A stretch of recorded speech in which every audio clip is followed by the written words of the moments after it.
Alors, je suis docteur Moussa Fall, enseignant-chercheur en droit public à la faculté de droit à l'université de Dakar.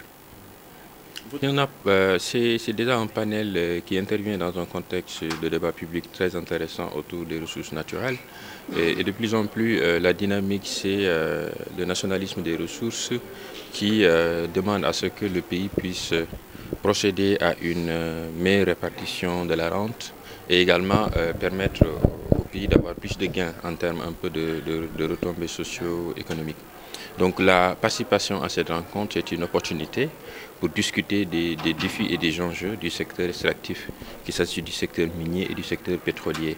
Alors c'est des secteurs généralement qui génèrent beaucoup de rentes. Et l'enjeu, c'est la gestion de ces rentes-là, la gestion des revenus qui sont issus de ces secteurs-là. Il va sans dire, nous en avions déjà parlé, la question aujourd'hui de la sécurisation des recettes pour l'État se pose parce que nous avons des conventions dans nos pays qui contiennent des clauses de stabilisation, mais également il y a des exonérations fiscales. L'autre aspect important dont on a discuté également, c'est la question du droit de propriété des ressources naturelles au peuple. La Constitution, à son article 25-1, prévoit que les ressources naturelles appartiennent au peuple.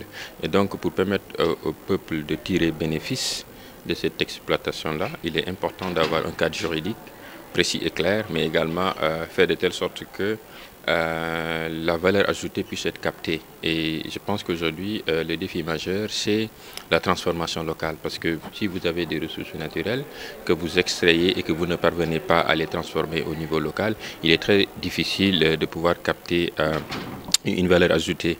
L'autre élément également dont on a discuté, c'est les questions de transparence, parce que il est important également de garantir le droit d'accès du public à l'information sur la chaîne de valeur de l'industrie extractive, qu'il s'agisse des contrats qui sont négociés, mais également des revenus qui sont générés.